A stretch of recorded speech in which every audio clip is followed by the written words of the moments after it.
Bonjour à tous, sur Colis pour une nouvelle critique sur le film Pris au piège qui est sorti ce 28 août 2025. Je viens d'aller le voir il y a quelques heures, puis commençons avec mes points positifs. Pour un point positif, ça serait des idées originales et bonnes, que je trouve que malheureusement ils n'ont pas assez développé dans le film. Je vais revenir là-dessus sur les points négatifs. Mais certaines idées que j'ai trouvées bonnes dans le film, c'était genre la mafia russe, puis le duo de juifs. Je trouvais que c'était des bonnes idées de personnages, puis tout ça. J'aurais aimé ça les voir plus, mais malheureusement ils les ont pas assez développés, mais il y avait d'autres bonnes idées dans le film. Mais c'est tout que j'ai à dire sur les bonnes idées, c'est pas un point positif. Je suis bon à développer, mais j'ai trouvé que le film avait des bonnes idées. Pour mon deuxième point positif, ça serait que les personnages sont intéressants. Par exemple, le punk, je me rappelle plus de son nom, je suis pas bon avec les noms malheureusement. Mais le punk était un bon personnage, je trouvais. Les deux Russes étaient des bons personnages, surtout le petit parce qu'il était violent. Le boss du bar avec son 12 aussi, qui était un personnage intéressant malgré qu'on le voit pas longtemps dans le film. Le gars dans le bar aussi qui était intéressant. Puis le duo de juifs que je trouvais intéressant. J'ai beaucoup aimé le duo de juifs. Je trouvais que c'était quelque chose d'intéressant. Je trouvais que c'était des bons personnages, comme tous ces personnages-là qu'il y avait dans la liste. Mais c'est tout que j'ai à dire. J'ai trouvé que c'était des personnages originaux puis intéressants.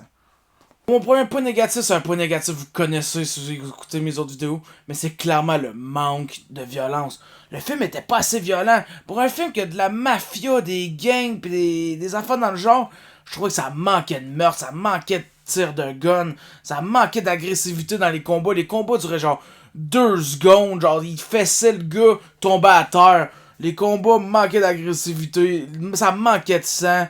Les combats étaient mous aussi, genre vraiment les combats duraient, comme je vous ai dit, ils duraient vraiment 2 secondes. En vrai, je réécoutais les combats des 4 Fantastiques. J'ai trouvé que le film était pas assez violent, j'ai trouvé que les combats manquaient d'agressivité, ils sont pas assez longs. Mais j'aurais aimé ça que ça ressemble plus au film Boys vs le Monde, un film qui a malheureusement flop au cinéma. Mais j'aurais aimé ça que ça ressemble plus à Boys vs le Monde, parce que Boys vs le Monde, t'as des hosties de combats de la mort, pis c'est violent, je trouve. Pis là, le film manquait de ça. Check l'annonce, tu penses que ça va être violent, ça va avoir de l'action. Pis il y a très peu de ça, malheureusement, dans ce film-là. C'est tout que j'ai à dire sur la violence, il y en a pas assez dans le film.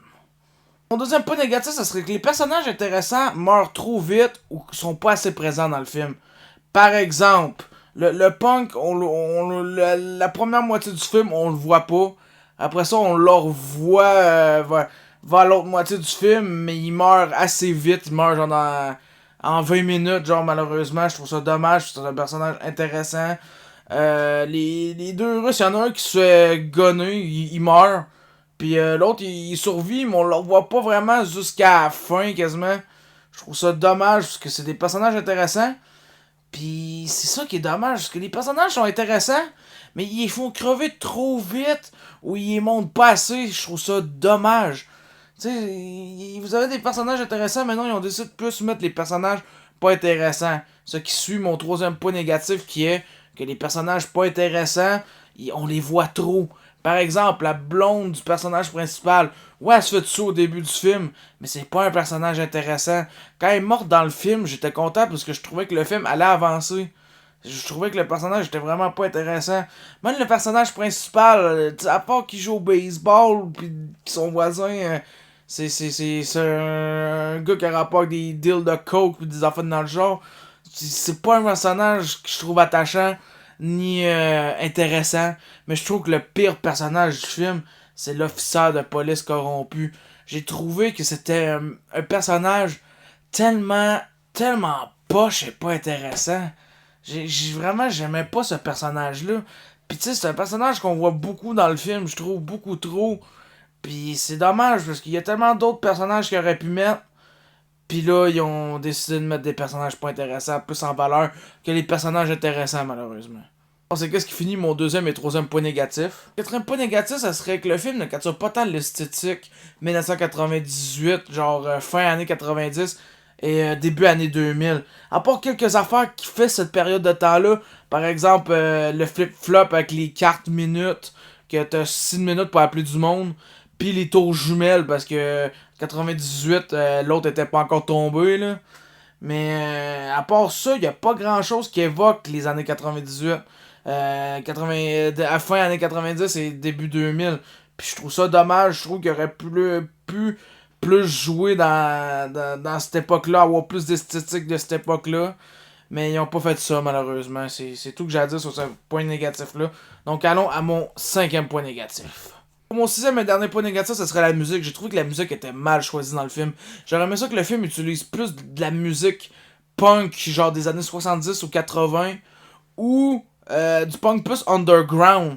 Parce que là, genre, par exemple, quand le punk il met de la musique dans son char, je trouvais que ça fitait pas avec le personnage.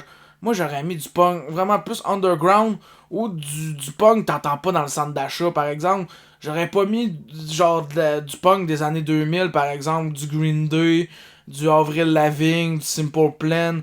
J'aurais pas mis ça parce que je trouve que ça fait pas que le personnage. J'aurais mis plus de la musique punk comme ça, par exemple. Mais c'est tout que j'ai à dire sur la musique. J'ai trouvé qu'elle était mal choisie dans le film.